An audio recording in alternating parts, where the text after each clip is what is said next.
ಉಪನಿಷತ್ತಿನ ಋಷಿಗಳು ಜೀವನವನ್ನು ಬಹು ವಿಧದ ದೃಷ್ಟಿಕೋನಗಳಿಂದ ಈ ಜೀವನವನ್ನು ಅಧ್ಯಯನ ಮಾಡಿದ್ರವರು. ಉಪನಿಷತ್ತುಗಳಲ್ಲಿ ಒಬ್ಬ ಋಷಿ ಮತ್ತು ಋಷಿ ಪತ್ನಿ ಇಬ್ಬರೂ ಮೇಧಾವಿಗಳು, ದಾರ್ಶನಿಕರು. ಪತಿ ಪತ್ನಿ ಇಬ್ಬರು. ಪತ್ನಿಯ ಹೆಸರು ಮೈತ್ರೇಯಿ, ಪತಿಯ ಹೆಸರು ಯಾಜ್ಞವಲ್ಕ. ಪತ್ನಿ ಮೈತ್ರೇಯಿ ಯಾಜ್ಞವಲ್ಕನಿಗೆ ಪ್ರಶ್ನೆ ಮಾಡ್ತಾಳೆ, ಈ ಜಗತ್ತಿನಲ್ಲಿ ಜನ ಒಂದು ಶಬ್ದ ಬಳಸಿದ್ದಾರೆ, ಪ್ರೀತಿ ಅನ್ನುವಂಥ ಶಬ್ದ ಬಳಸಿದಾರಲ್ಲ, ಈ ಜನ ಯಾಕಾದರೂ ಪ್ರೀತಿ ಮಾಡ್ತಾರೆ ಅಂತ. ಯಾಕೆ ಪ್ರೀತಿ ಮಾಡ್ತಾರೆ, ಯಾವುದನ್ನು ಪ್ರೀತಿಸ್ತಾರೆ ಅವರು ಅಂತ. ಈಗ ಸಾಮಾನ್ಯವಾಗಿ ನಾವೆಲ್ಲ ಹೇಳ್ತೇವೆ, ಸತಿ ಪತಿಯನ್ನು ಪ್ರೀತಿಸ್ಬೋದು, ಪತಿ ಸತಿಯನ್ನು ಪ್ರೀತಿಸ್ಬೋದು, ಮನೆಯನ್ನು ಪ್ರೀತಿಸ್ಬೋದು, ಆಸ್ತಿಯನ್ನು ಪ್ರೀತಿಸ್ಬೋದು, ಕುರ್ಚಿಯನ್ನು ಪ್ರೀತಿಸ್ಬೋದು. ಒಂದು ಹುಡುಗ ಹುಡುಗಿಯನ್ನು ಪ್ರೀತಿಸ್ಬೋದು, ಹುಡುಗಿ ಹುಡುಗನನ್ನು ಪ್ರೀತಿಸ್ಬೋದು. ಪ್ರೀತಿಯ ನಾನಾ ರೂಪಗಳನ್ನು ನಾವು ನೋಡುತ್ತೇವೆ. ಮೈತ್ರೇಯಿಯ ಪ್ರಶ್ನೆಯನ್ನು, ಹೌದು ಖರೆ ಪ್ರೀತಿಸುವುದನ್ನು ನಾವು ನೋಡಿದ್ದೇವೆ, ಯಾಕೆ ಪ್ರೀತಿಸ್ತಾರೆ ಜನ? ಯಾಜ್ಞವಲ್ಕನ ಉತ್ತರ ಇಷ್ಟು ಚಂದ ಐತಲ್ಲ, ಆತ್ಮನಸ್ತು ಕಾಮಾಯ ಸರ್ವಂ ಪ್ರಿಯಂ ಭವತಿ. ಈ ಮನುಷ್ಯರ ಪ್ರೀತಿ ಅನ್ನುವ ಶಬ್ದ ಏನಿದೆಯಲ್ಲ, ಇವರು ವಾಸ್ತವದಲ್ಲಿ ಯಾರನ್ನೂ ಏನನ್ನೂ ಪ್ರೀತಿಸಿಲ್ಲ. ಎಲ್ಲಿವರೆಗೆ ತಾನು ಪ್ರೀತಿಸುವ ವಸ್ತು ಅವರಿಗೆ ಸುಖ ಕೊಡ್ತೈತೆಲ್ಲ ಅದಕ್ಕೆ ಪ್ರೀತಿ ಮಾಡ್ತಾರೆ. ಯಾವಾಗ ಅದು ಸುಖ ಕೊಡೋದಿಲ್ಲ ಅಂತ ಗೊತ್ತಾಯ್ತು, ಅದನ್ನು ಪ್ರೀತಿ ಮಾಡೋದಿಲ್ಲ ಅವರು. ಆ ವಸ್ತುವಿನ ಮೇಲಿನ ಪ್ರೀತಿಯಿಂದಲ್ಲ, ತನಗೆ ಸುಖ ಕೊಡ್ತೈತೆ ಪ್ರೀತಿ ಮಾಡ್ತಾರೆ ಅಷ್ಟೆ. ತಾನು ಪ್ರೀತಿಸುವ ವಸ್ತು ಅದು ಸುಖ ಕೊಡೋದಿಲ್ಲ ಅಂತ ಗೊತ್ತಾಯ್ತು, ಅದನ್ನು ಪ್ರೀತಿ ಮಾಡೋದಿಲ್ಲ ಅವರು. ಈಗ ಅಪ್ಪಿರ್ತಾನೆ, ಸಣ್ಣ ಮಗು ಇರ್ತೈತೆ, ಅವ್ರು ಎಷ್ಟು ಪ್ರೀತಿ ಮಾಡ್ತಿರ್ತಾನಪ್ಪ.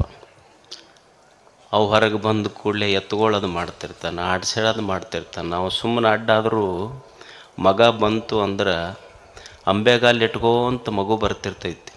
ಅವ ಮಕ್ಕೊಂಡಿರ್ತಾನೆ, ಅವನು ಹೊಟ್ಟೆ ಏರಿ ಬೆನ್ನೇರಿ ಅವನ ಎದೆ ಮೇಲೆ ಆಡ್ತಿರ್ತೈತಿ. ಬಂದು ಮಗು ಮಕ್ಕೊಂಡಲ್ಲೇ ವಿಡಿಯೋ ಮಾಡ್ತಾನೆ. ಅದನ್ನು ಮಾಡಿ ಅದನ್ನು ವ್ಯಾಟ್ಸಪ್ಪಿಗೆ ತನ್ನ ಫ್ರೆಂಡ್ಸಿಗೆ ಬಿಡ್ತಾನೆ, ಚಿನ್ನನ ವೀಡಿಯೋ ನೋಡ್ರಿದು ಅಂತ. ಹೊಟ್ಟೆ ಮೇಲೆ ಎದೆ ಮೇಲೆ ಈಗ ಅಂಬೆಗಾಲು ಇಟ್ಟು ಅಡ್ಡಾಡುವಾಗ ವ್ಯಾಟ್ಸಪ್ ಮಾಡಿ ಫ್ರೆಂಡ್ಸಿಗೆ ಬಿಟ್ಟು ಚಿನ್ನನ ವೀಡಿಯೋ ಅಂತ. ಅವ ದೊಡ್ಡವಾದ್ಮೇಲೆ ಎದಿಗೆ ಕಾಲು ಕೊಟ್ಟು ಆಸ್ತಿ ಕೊಡ್ತಿಲ್ಲ ಅಂತ ಕೇಳ್ತಾನೆ. ಮತ್ತು ಅವಾಗ ವಿಡಿಯೋ ಮಾಡಿ ನಮ್ಮ ಚಿನ್ನನ ವೀಡಿಯೋ ಅಂತ ಬಿಡ್ಬೇಕು, ಪೊಲೀಸ್ ಸ್ಟೇಷನ್ಗೆ ಯಾಕೆ ಹೋಗಿ ಅಂತ. ಅವಾಗ ಏನಂತಾನೆ, ಹೆಂಗದನ್ರಿ ಮಗ, ಯಾ ಮಕ್ಕಳ ಮರೀರಿ, ಅವು ಮಕ್ಕಳಲ್ಲಿ ಒಲೆ ನಿಕ್ಕಳವಂತಾನು. ಮೊದಲು ಎಷ್ಟು ಪ್ರೀತಿ ಮಾಡಿದ್ದ, ಇವಾಗ ಯಾಕೆ ಹಿಂಗ ಅಂದ್ರೆ, ಮನುಷ್ಯನ ಇಚ್ಛೆ ಏನು ಅಂದ್ರೆ, ಮನುಷ್ಯ ಎಲ್ಲ ವ್ಯಕ್ತಿ ವಿಷಯ ವಸ್ತುಗಳನ್ನು ಯಾಕೆ ಪ್ರೀತಿ ಮಾಡ್ತಾನಂದ್ರೆ, ಎಲ್ಲಿವರೆಗೆ ಪ್ರೀತಿ ಮಾಡ್ತಾನಂದ್ರೆ, ಎಲ್ಲಿವರೆಗೆ ಅದು ತನಗೆ ಸುಖ ಕೊಡ್ತೈತಿ ಅಷ್ಟ ಪ್ರೀತಿ ಮಾಡ್ತಾನೆ.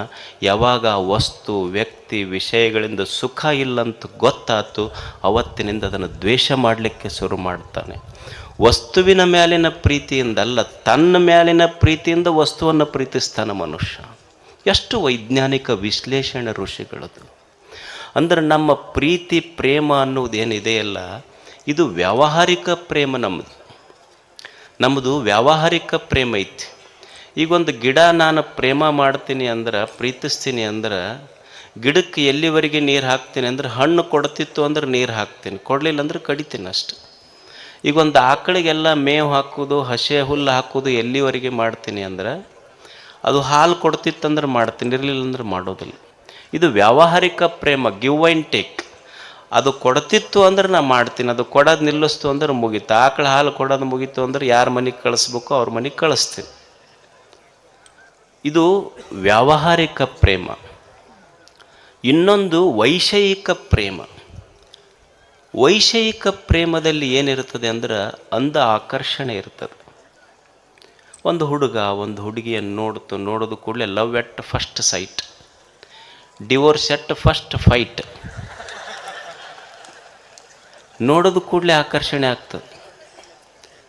ಅಲ್ಲ, ಮಜಾ ಏನು ಅಂದ್ರೆ, ಈಗ ಹುಡುಗರಿಗೆ ಕೇಳ್ರಿ ಅವ್ರು ಏನು ಹೇಳ್ತಾರೆ, ಯಾಕೋ ತಮ್ಮ ಹಿಂಗೆ ಯಾಕೆ ಆತು ನಿಂದು, ಭಾಳ ಚಲೋ ಇದ್ದಲ್ಲ ಮೊದಲು, ಏನು ಮಾಡಿದ್ರಿ, ಲವ್ ಈಸ್ ಬ್ಲೈಂಡ್ ಅಂತ. ಅಲ್ಲ, ಕಣ್ಣು ಕೂಡೇ ಪ್ರೇಮ ಆಗೈತಿ, ಹೇಳೋದು ಮಾತ್ರ ಲವ್ ಈಸ್ ಬ್ಲೈಂಡ್ ಅಂತಾನೆ. ಅಲ್ಲ, ಕಣ್ಣು ಕೂಡಿದ ಮೇಲೆ, ಪ್ರೀತಿ ಆದಮೇಲೆ how it becomes blind, how it is blind. ಯಾಕೆ ವೈಷಯಿಕ ಪ್ರೇಮ ಕುರುಡಾತು ಅಂದ್ರೆ, ನೀವು ನೋಡ್ರಿ, ಆ ಹುಡುಗ ಹುಡುಗಿಯನ್ನು ನೀವು ಕೇಳ್ರಿ,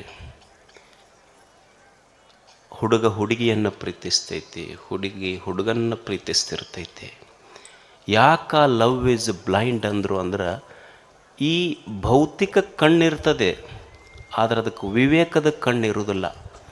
ಈ ಮುಂದೆ ಏನು ಅನಾಹುತ ಆಗ್ತೈತಿ ಅನ್ನೋ ಪರಿಜ್ಞಾನ ಇರೋದಿಲ್ಲ ಮಕ್ಕಳಿಗೆ. ಪೊಲೀಸ್ ಸ್ಟೇಷನ್ನಾಗ ಕರ್ಕೊಂಡು ಹೋಗ್ತಾರೆ, ಹೋಗಿ ನಾವು ಪ್ರೀತಿಸ್ತೀವಿ, ನಮಗೆ ನಾವಲ್ರಿ, ನಮ್ಮದು ಏಜ್ ಆಗಿದೆ, ಲೀಗಲಿ ನಾವು ಕರೆಕ್ಟ್ ಅದೀವಿ ಅಂತ ಹೋಗ್ತಾರೆ ಅವರು. ಹೋದಾಗ ಅವ್ರು ಹೇಳುವ ಮಾತೇನಂದ್ರೆ, ಹುಡುಗೇನಂತಾನ ಹುಡುಗಿ ಏನಂತಾಳಂದ್ರೆ, ಇಲ್ಲ ನಮಗೆ ಬಿಟ್ಟಿರೋಕ್ಕಾಗೋದಿಲ್ಲ ಒಬ್ರಿಗೊಬ್ಬರು, ಎ ಮೇರಾ ಪಹಿಲಾ ಪ್ಯಾರ್ ಹೈ ಅಂತ. ಕೇಳಿರಿಲ್ಲ ಇದನ್ನು, ಎ ಮೇರಾ ಪಹಿಲಾ ಪ್ಯಾರ್ ಹೈ ಅಂತ. ಅಲ್ಲ, ಇದು ನನ್ನ ಮೊದಲ ಪ್ರೇಮ. ಆಶ್ಚರ್ಯ ಏನು ಅಂದ್ರೆ, ನಿನ್ನನ್ನು 9 ತಿಂಗಳ ಹೊತ್ತು, 9 ತಿಂಗಳಾದ ಮೇಲೆ ಹೆತ್ತು, ನೀನು ಅಳುವಾಗ ಹೃದಯ ಕಿತ್ತಿ ಬಂದಂಗಾಗಿ ಭೂಮಿಗೆ ಬಿದ್ದ ತಕ್ಷಣ ನಿನ್ನ ಕಣ್ಣಾಗ ಕಣ್ಣಿಟ್ಟು ನೋಡಿದ ತಾಯಿಯ ಮೊದಲ ಪ್ರೇಮ, ಅದು ಮೊದಲ ಪ್ರೇಮ ಆಗಿರಲಿಲ್ಲೇನು ಅಂತ, ಅದು ಗೊತ್ತು ಮಾಡಿ ಕೊಟ್ಟಿಲ್ಲ ನಿನಗೆ. ಯಾರೋ ಹೇಳಿದ್ರು ಮಗನ ಮುಖ ನೋಡಬೇಡ ಅಂತ, ಅಪ್ಪ ಪಂಚಾಂಗ ತೆಗಿಸಿ ನನ್ನ ಮಗನ ಮುಖ ನೋಡಬೇಕು, ನನ್ನ ಮಗಳ ಮುಖ ನೋಡ್ಬೇಕಂತ 100 ಮಂದಿ ಜ್ಯೋತಿಷಿಗಳಿಗೆ ಕೇಳಿ ಪಂಚಾಂಗ ನೋಡಿ ನಿನ್ನ ಮುಖ ನೋಡಕ್ಕೆ ಬಂದಿದ್ನಲ್ಲ, ಅದು ಮೊದಲ ಪ್ರೇಮ ಆಗಿರಲಿಲ್ಲೇನು. ಅಂದರೆ ಈ ಪ್ರೇಮದ ಕಣ್ಣು ಯಾಕೆ ಬ್ಲೈಂಡ್ ಅಂದ್ರೆ, ನಮಗೆ ತಾಯಿಯ ಮೊದಲ ನೋಟ, ಅಪ್ಪನ ಮೊದಲ ನೋಟ ಗೊತ್ತಾಗಲಿಲ್ಲ. ತಾಯಿಯ ಕಣ್ಣೀರು ಸಹಿತ ಪೊಲೀಸ್ ಸ್ಟೇಷನ್ನೊಳಗೆ ನಿಂತಾಗ ತಾಯಿಯ ಕಣ್ಣೀರಿನ ನೆನಪು ಬರಲಿಲ್ಲ, ತಂದೆಯ ಅಪಮಾನದ ನೆನಪು ಬರಲಿಲ್ಲಲ್ಲ, ಅದಕ್ಕೆ ಲವ್ ಈಸ್ ಬ್ಲೈಂಡ್ ಅಂದ್ರೆ. ಅದಕ್ಕೆ ನಾವೇನು ಹೇಳ್ತೇವೆ, he R C has fallen in love ಅಂತ, ಪ್ರೇಮದೊಳಗೆ ಬಿದ್ದಾರ ಅಂತಾರೆ. ಶಬ್ದ ಬಳಸ್ಯಾರಿಲ್ಲ ಇದನ್ನು, ಪ್ರೇಮದೊಳಗೆ ಬಿದ್ದಾರ ಅಂತಾರೆ. ಬೀಳಿಸುವುದು ಪ್ರೇಮ ಅಲ್ಲ. We should never fall in love, we should rise in love. ನಿನ್ನನ್ನು ಬೀಳಿಸುವುದು ಪ್ರೇಮ ಆಗೋದಿಲ್ಲ, ನಿನ್ನ ಸುತ್ತ ಇದ್ದವರನ್ನು ಎದ್ದು ನಿಲ್ಲಿಸುವುದು ನಿಜವಾದ ಪ್ರೇಮ ಆಗ್ತದೆ. ಈ ಪ್ರೇಮಕ್ಕೆ ಸಹಜ ಪ್ರೇಮ ಅಂತ ಕರೀತಾರೆ. ಒಂದು ವ್ಯಾವಹಾರಿಕ ಪ್ರೇಮ, ಎರಡನೇದ್ದು ವೈಷಯಿಕ ಪ್ರೇಮ, ಮೂರನೇದ್ದು ಸಹಜ ಪ್ರೇಮ. ಇದು ವೈಷಯಿಕ ಪ್ರೇಮ ಅಷ್ಟೇ. ಈ ವೈಷಯಿಕ ಪ್ರೇಮದೊಳಗೆ ಏನಿರ್ತೈತಿ ಅಂದ್ರೆ, ವಿಷಯಗಳ ಆಕರ್ಷಣೆ ಇರ್ತೈತಿ. ಅಲ್ಲಿ ತಂದೆ ತಾಯಿ ಅವ್ರು ಭಾಳ ನೆನಪು ಬರೋದಿಲ್ಲ. ಇದು ಅವ್ವ ಇಲ್ಲೇ ಕುಂತಿರ್ತೈತಿ ಊರಾಗ, ಜಗಲಿ ಮುಂದೆ ಕುಂತು ನಮ್ಮ ಮಗನವ ಬೆಂಗಳೂರಾಗ ಓದ್ತಿರ್ತಾನೆ. ನನ್ನ ಮಗನ ಕ್ಯಾಂಪಸ್ ಸೆಲೆಕ್ಷನ್ ಆಗಿರ್ಬೇಕು, ನನ್ನ ಮಗನ ಕ್ಯಾಂಪಸ್ ಸೆಲೆಕ್ಷನ್ ಆಗ್ಬೇಕಂತ ಇದು ದೇವ್ರ ಪೂಜೆ ಮಾಡ್ತಿರ್ತೈತಿ. ಅವ ಒಂದು ದಿವ್ಸ ತಂದು ಓದೋದು ಮುಗಿಸಿ ಬರಾಗ ಒಂದು ಹುಡುಗಿನ ಕರ್ಕೊಂಬಂದವ. ಅವು ಕೇಳಿದ್ಲು, ಇದು ಯಾರು, ಇದು ಕ್ಯಾಂಪಸ್ ಸೆಲೆಕ್ಷನ್ ಅಂತ ಹೇಳ್ದವ ಅಷ್ಟೆ. ಅಂದ್ರೆ ಈ ವೈಷಯಿಕ ಪ್ರೇಮದೊಳಗೆ ವಿಷಯಗಳ ಆಕರ್ಷಣೆ ಐತಿ. ಆದರೆ ಸಹಜ ಪ್ರೇಮ ಏನಿದೆ ಅಲ್ಲ, ಅಲ್ಲಿ ವ್ಯವಹಾರದ ಲಾಭ ದೃಷ್ಟಿ ಇಲ್ಲ. ವೈಷಯಿಕ ಪ್ರೇಮದ ಅಂದ ಆಕರ್ಷಣೆಗಳಿಲ್ಲ. ಅಲ್ಲಿರುವುದು ಬರೀ ಶುದ್ಧ ಪ್ರೇಮ, ಸಹಜ ಪ್ರೇಮ. ಇಂಥ ಸಹಜ ಪ್ರೇಮ ಯಾರ ಎದೆಯೊಳಗೆ ಇರ್ತೈತೆಲ್ಲ ಅವರಿಗೆ ಸಂತರು ಅಂತ ಕರೀತಾರೆ, ಶರಣರು ಅಂತ ಕರೀತಾರೆ. ಅವ್ರದ್ದು ಸುಮ್ಮನೆ ಸಹಜ ಪ್ರೇಮ. ಅಂಥ ಸಹಜ ಪ್ರೇಮ ಇಟ್ಟುಕೊಂಡು ನಾವು ಬದುಕಬೇಕಾಗ್ತದೆ ಜಗತ್ತಿನೊಳಗೆ. ಮಾಡುವ ಎಲ್ಲ ಕೆಲಸಗಳು, ಮಾಡುವ ಪ್ರೀತಿ ಅದು ಲಾಭದ ದೃಷ್ಟಿಯಿಂದ ಮಾಡಬಾರ್ದು. ಪ್ರೇಮಕ್ಕೆ ಲಾಭದ ಲೇಪ ಬಡಿಬಾರ್ದು, ಅದು ಮಲಿನ ಆಗ್ತದೆ. ಸುಮ್ಮನೆ ಪರಿಶುದ್ಧ ಪ್ರೇಮ ಎದೆಯೊಳಗೆ ಇತ್ತು ಅಂದ್ರೆ ಅವನಿಗೆ ಸಂತ ಅಂತ ಕರೀತಾರೆ. ಇಂಥ ಒಂದು ಪರಿಶುದ್ಧ ಪ್ರೇಮದ ಒಂದು ಎಕ್ಸಾಂಪಲ್ ನಮ್ಮೆದುರಿಗೆ ಇವತ್ತು ಒರಿಸ್ಸಾದಿಂದ ಬಂದಿದ್ದಾರೆ ಒಬ್ಬರು, ಜಲಂಧರ್ ನಾಯಕ್ ಅಂತ ಹೇಳೋರು. आप उठेंगे? हिंदी समझ में आएगा आपको? नहीं आता ना? आपका बारे में बोल रहा हूँ. आप खड़ा होकर इनको एक नमस्कार कीजिएगा एक बार. नमस्कार करो, नमस्कार. हाँ, यस यस, उनको नमस्कार. हाँ, राइट राइट, यस. बैठे, आप बैठे बैठे. उनको हिंदी भी नहीं आती, ಹಿಂದಿನೂ ಬರೋದಿಲ್ಲ ಅವ್ರಿಗೆ. ಅವರು ಒರಿಸ್ಸಾದ ಈ ಗುಡ್ಡುಗಾಡು ಪ್ರದೇಶದ ಜನ, ಊರಾಗಿರೋರಲ್ಲ ಅವರು. ಗುಡ್ಡುಗಾಡಿನ ಒಂದು ಹಳ್ಳಿ ಗುಮ್ಸಾಹಿ ಅಂತ ಹಳ್ಳಿ ಹೆಸರು.